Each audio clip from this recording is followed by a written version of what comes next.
Good morning, শুভ সকাল বন্ধুরা। কেমন আছেন আপনারা? সবাই নিশ্চয়ই খুব ভালো আছেন, আমিও খুব ভালো আছি। আজ হলো মঙ্গলবার, তার উপরে হনুমান জয়ন্তী। আজকের দিন তারিখটা যে কি ভালো পড়েছে আমরা সবাই জানি। এই মঙ্গলবারটাকে হনুমানজির দিন হিসাবে ধরা হয়।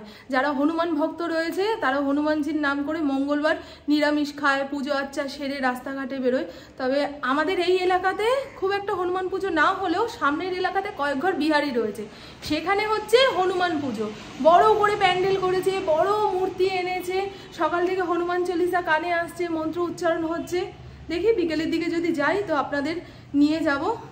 কিন্তু এখন বাঙালি বিহারি বলে কোনো কথা নেই, হনুমানজি নিজের কৃপা বলে সবার মনে মন্দিরে জায়গা করে নিয়েছে। তাকে নাকি মন প্রাণ দিয়ে ডাকলে সব রকম সংকট থেকে দূর হওয়া যায়। আমার ঘরেও একটা হনুমানজির মূর্তি রয়েছে, সকাল সকাল সেখানে পুজো দিলাম।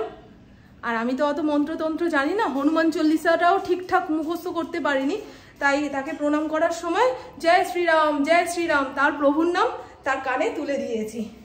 তো চলুন, এখন ঘড়ির কাঁটা ওই 10:30টার ঘরে, পুপু 9:30টার সময় পড়তে গেছে।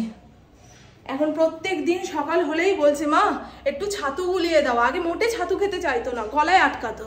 এখন ওই সত্যেন্দ্র ছাতুটা আছে, ওইটা এনে খাওয়াই, খায়। সুজাতা বাসন কোসন মেজে দিয়ে গেছে। আর আজকে হনুমান জয়ন্তী বলে একটু ধুনো দিয়েছিলাম, এখনো পর্যন্ত সারা ঘরে ধুনোর গন্ধ ছাড়ছে। হ্যাঁ হ্যাঁ খুলবো প্রভু। আমার প্রভুও চলে এসছে বাজারের ব্যাগ হাতে নিয়ে। ফ্রিজটা সবই ঠিক হয়েছে তো? এইবারে দেখুন না বাজার করার ঘটা। ফ্রিজ যেদিন খারাপ হয়ে গেছিল সেদিন ক্ষমা চেয়েছে। একটা বেশি আইটেম বেশি এনেছি কারণ এরপরে পাওয়া যাবে না, তাই এই দেখুন আর কোনো আইটেম আনিনি আমি। এবার ক্ষমা চাইবে। মামুন ভুলে গেছে, ঠিকই বাজার করেছি। প্রচুর সিঙ্গার খুঁজে এনেছি, এর থেকে খুঁজে পাবো না, তাহলে আমার গাছ খুঁজে খেতে হবে। তুমি এর আগের দিন যে ঝিঙা এনেছো ভেঙে দেখো, ভেতরে জালি হয়ে গেছে। এর থেকে পাবো না। আচ্ছা কিচ্ছু আনিনি বাজার ছাড়া। আর পটল দেখলেই কেমন গাছ হিসির করছে। বলে গেছিলাম তুমি না বলতে আনতে না, আনতাম না। এই সাবাস, আম উঠে গেল। এই তো আম খাওয়ানো হচ্ছে না। হ্যাঁ এর আগের দিন খেয়েছি, কিন্তু এটা মনে হয় হিমসাগর আম। এইটা বেশি এনেছি কেন, এরপরে পাওয়া যাবে না। একই ডাল ফোকাস। ও ডাল খাবে? এই ইঁচড়টা বেশ ভালো গো। এই বাজারওয়ালারাই দায়িত্ব নিয়ে তোমার ডিভোর্স করিয়ে দেবে। তুমি না বললেও বাজারের ব্যাগের মধ্যে ভরে দেয়, সেগুলো দেখে আমার মাথা গরম হয়। আর এই শশা না ফলের দোকান থেকে আনবে, ফলের দোকান থেকে আনলে তিতা হয় না। ইন্দ্র বাজারের ব্যাগ নিয়ে কিছুতেই ঘরে ঢুকতে পারছিল না ফড়িং এর জন্য। নয় ফড়িং বেরিয়ে যাবে, আর ফড়িংকে আটকাতে গেলে ইন্দ্র পায়ে হাতে ব্যথা পাবে। আমার তো ইন্টারমিডিয়েন্ট ফাস্টিং চলছে। কাল রাত্রির 8টার সময় খেয়েছি, আজকে দুপুর 1টার সময় খাবো, বুঝতে পারলেন?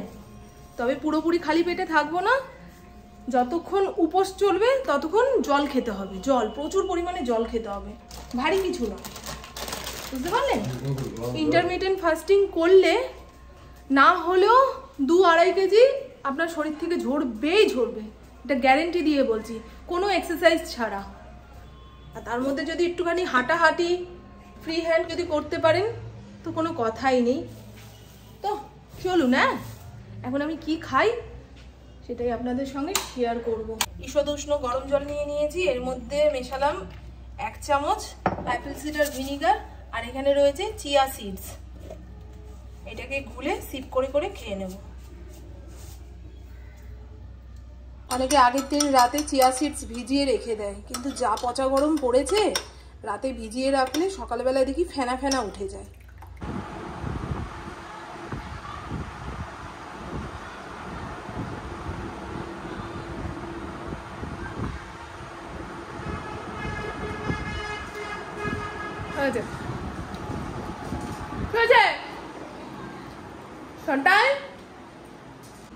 ইন্দ্র বাজার থেকে কি কি মাছ এনেছে বললো তো, কাটাপোনা আর কাজুরি। কাজুরি মাছ খেতে আমার ভীষণ ভালো লাগে, তবে এখন কাজুরি মাছ রান্না করতে গেলে সঙ্গে ডাল, কোনো না কোনো সবজি বানাতে হবে। তাই ভাবছি কাটাপোনা মাছের ঝোল বানিয়ে রাখি আর কলমি শাক ভাজা।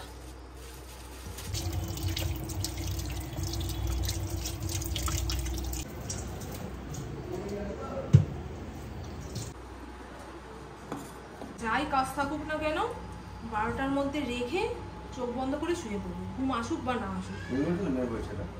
আমি বলছি, আমি তো ঘুমিয়ে পড়বো। মা খালি বলছি, হ্যাঁ আমি টিভি দেখতে দেখতে ঘুমিয়ে পড়ছি। তুমি তোমার ঘর আমার ঘর আলাদা, তাই তো মা কালী কাটতেই হবে, কোনো প্রমাণ তো নেই। মা কালী সহায়।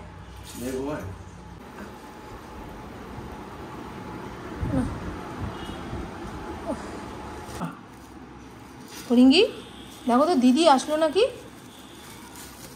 দিদির তো 11:30টার সময় আসার কথা, 11:30 বেজে গেছে।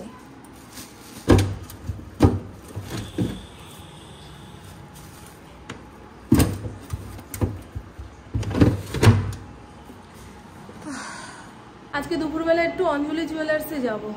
অঞ্জলি জুয়েলার্সে না আমাদের একটা বই করা রয়েছে, প্রতি মাসে একটা নির্দিষ্ট সংখ্যার টাকা আমরা জমা দিই, বছরের শেষে ওটা ম্যাচিওর হলে ওই টাকাটা দিয়ে যদি চাই তো গয়না নেব, কিংবা ওই টাকাটা আবার দ্বিতীয়বার আরেকটা বই করে ফেলে আসতে হবে, পরের বছরে তুলে একটা মোটা টাকার গয়না নেওয়া যাবে। আর আমি যেহেতু সই সাবুত করে বইটা করেছি, আমার সইয়ের দরকার, যেটুকু টাকা জমেছে সেটা দিয়ে একটা ভালো গয়না হবে না। আর এই মুহূর্তে টুকি টাকি ছুটকো ছাটকা গয়না বানিয়ে লাভ নেই, বুঝলেন? তাই যেই টাকাটা ম্যাচিওর হয়েছে ওটাকে আবার দ্বিতীয় বইতে ফেলে আসবো। বুবুকে বললাম যাবি, চল না। অনেকবার বলার পরে রাজি হলো, বলি চলো, গয়না দেখতে তো ভালোই লাগে। গয়নার মর্ম তো আর বোঝে না। গয়না হচ্ছে সংসারের একটা অ্যাসেট, না? জমি কিনলে রাজা, সোনা কিনলে আধা, কাপড় কিনলে গাধা।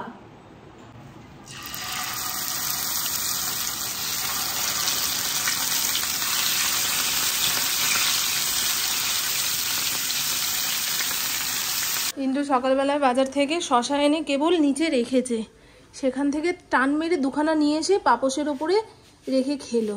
দেখুন, যাদের বাড়ি এরকম পোষ্য থাকে না, তাদের সারা দিন ঝ্যাঁটা ন্যাতা বালতি এই সমস্ত তালে তালে চলতে হয়। পাপোশের ময়লা তো বিছানায় উঠবে, বলুন না। এই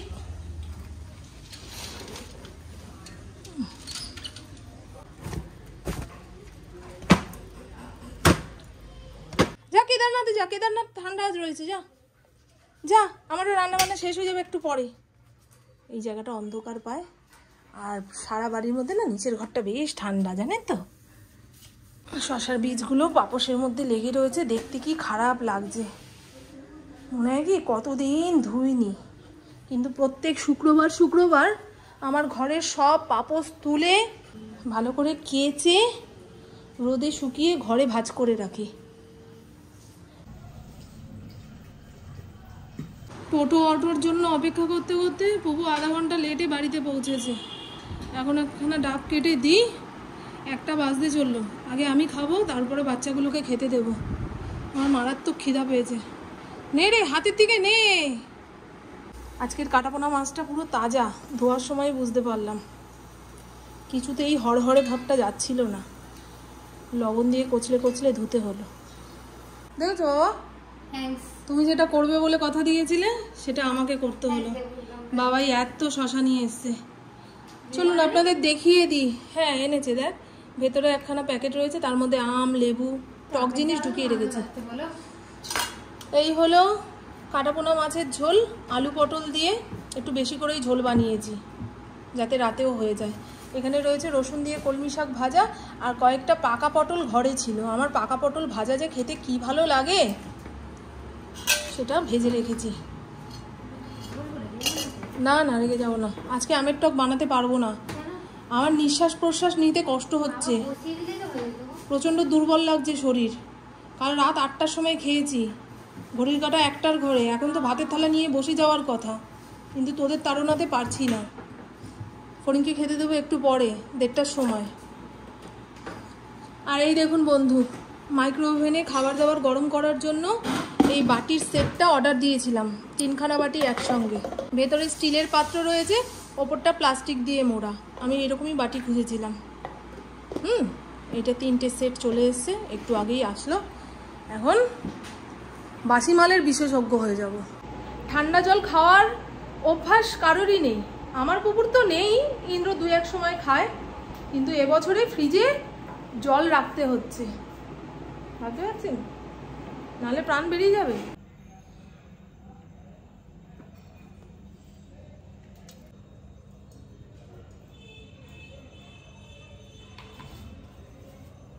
হরে কৃষ্ণ কৃষ্ণ কৃষ্ণ হরে হরে। মা সারদা দেবীর ফটোটা বারবার ওপর থেকে নিচে পড়ে যাচ্ছে, সেই কারণে তাকে এইখানে রাখা হয়েছে।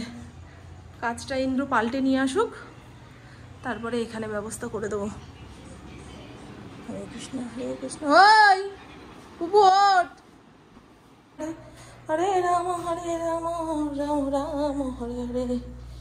নিচের ঘরে একটা লাইট জ্বালানো নেই। ঠাকুর ঘর থেকে নিচের ঘর পর্যন্ত আস্তে আস্তে আমি ঘেমে নিয়ে একাকার। আজকে যদি হাঁটতে বেরোই অর্ধেক রাস্তায় দম আটকে মরে পড়ে থাকবো। এরকম ঘেমোটে মার্কা গরম মোটে সহ্য হয় না, অস্থির অস্থির লাগে। যত ঘাম বেরোবে তত যেন ক্লান্ত হয়ে পড়ি, হাত পা অবশ হয়ে যায়।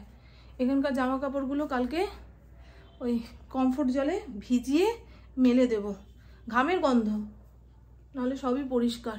ইন্দ্র যদি ঠিক টাইমে বাড়িতে আসে, এই ঘরের লাইট দুয়ারের লাইট জ্বালিয়ে দেয়। আজকে যেহেতু খেলা দেখতে গেছে, দেখুন না, এসে কৈফত নেবে। হ্যাঁ, দুয়ারের লাইটটা জ্বালাতে পারো নি, এত ঘুমিয়েছ। পয়লা বৈশাখ থেকে অক্ষয় তৃতীয়া পর্যন্ত হালখাতার রেস থাকে। আমাদের পয়লা বৈশাখের দিন যেতে বলেছিল, তখন সময় হয়নি। তবে আজকে যখন গেছি, অঞ্জলি জুয়েলার্স থেকে এই ডায়েরিটা দিয়েছে, একখানা মিষ্টির কৌটো দিয়েছে। এই মিষ্টিটা খেতে খুব ভালো হয়। আর একটা গণেশ ঠাকুরটা এসেছিল ওই বাক্স করে, পুপু বাক্সটা নিয়ে নিয়েছে। গণেশ ঠাকুরটা বিছানাতেই পড়ে রয়েছে, এনাকে এখন জায়গা মতো রাখি। এখন ঘড়ির কাঁটা 7:30টার ঘরে। যদি হাঁটতে বেরোই, বাড়িতে ফিরতে ফিরতে ওই 8:30 পৌনে 9টা বেজে যাবে। পুপু এতক্ষণ বাড়িতে একা একা থাকবে। ইন্দ্র যখন বাড়িতে চলেই এসছে, বললাম চলো একটু শ্মশানকালী মায়ের মন্দিরে পুজো দিয়ে আসি আর হনুমানজিকে দর্শন করে আসি। ইন্দ্র এই ঘরে রয়েছে, একটু আগে বাড়িতে ফিরলো। দেখুন, একটা জুতো মুখে করে এনে ওপরের ঘরে রাখলো। বাইরে বেরোনোর সময় জুতো খুঁজে মরি। হরিণের এই বাজে অভ্যাস, এক পায়ের একটা চটি নিয়ে কোথায় যে লুকিয়ে রাখবে। হ্যাঁ, আগে পিছে যে কত কি, সেগুলো হিসাবের খাতায় নেই। হ্যাঁ, আমরাই তো যেতে পারি না। হ্যাঁ হ্যাঁ, যাবো।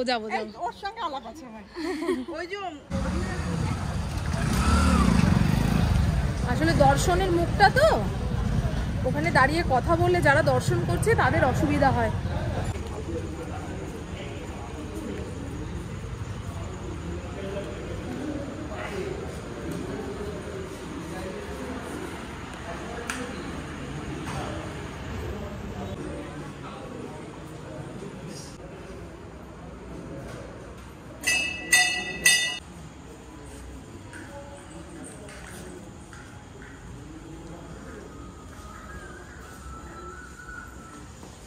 हेलो, जय श्री राम।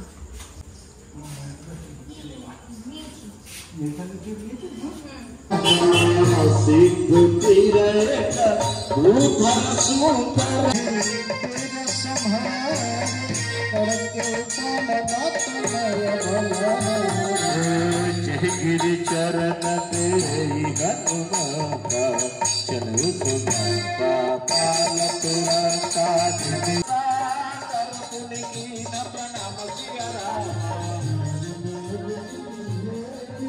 মন্দির থেকে ফিরে এসে মুড়ি মাখা সঙ্গে দুধ চা খাওয়ার ইচ্ছা হয়েছে। আর এরকম নেশার জিনিস চোখের সামনে টকবক করে ফুটছে, আমি কি না বলতে পারি? আমি হাতে করে দুধ এনে দিলাম। এখন চা মুড়িটা খেয়ে নিই, তারপরে পরের কাজ নিয়ে ভাবনা চিন্তা করব।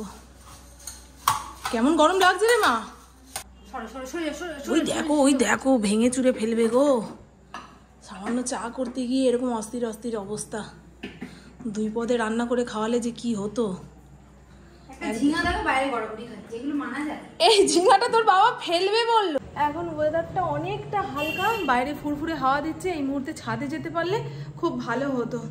তবে ইন্দ্র বাড়িতে ফিরে এসে এমন সব খবর শোনালো, যে জায়গায় কাজ হচ্ছে সেই জায়গায় নাকি কলের পাইপ ফেটে গেছে।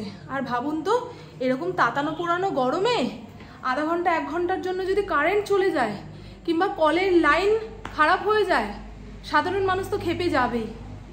তাই এদিক ওদিক থেকে মিস্ত্রি জোগাড় করে ওখানে কাজে কর্মে লাগিয়েছে। আজকে সারা রাত মনে হয় কাজ হবে। আমি খালি ভাবছি আশেপাশের মানুষরা যেন ক্ষেপে না যায়। পাখা চালানোর সময়, এসি চালানোর সময় খুব গরম, ওই দুটো না চালালে মরেই যাব। আর এদিকে বড় বড় নাইটি পরে বসে রয়েছে। এই কটা জামা মেলার জায়গা পেলাম না, যে কটা মেলতে পেরেছি মেলে দিয়েছি। আর এখানে ছোটোখাটো জামা কাপড়গুলো মেলার পরে মনে হচ্ছে একটা যদি ক্লিপ মারতে পারতাম খুব ভালো হতো। রাত বিরেতে যদি ঝড় তুফান আসে, সব জামা কাপড় পাশের বাড়িতে চলে যাবে।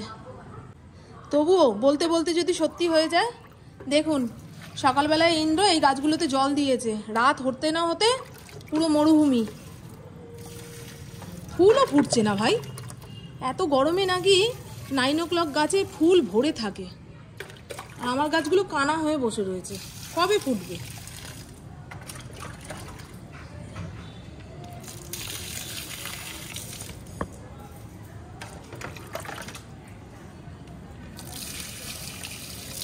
এই ভেজা জামা কাপড়ের স্ট্যান্ডটা এখন টেনে ঘরে এনে রাখবো।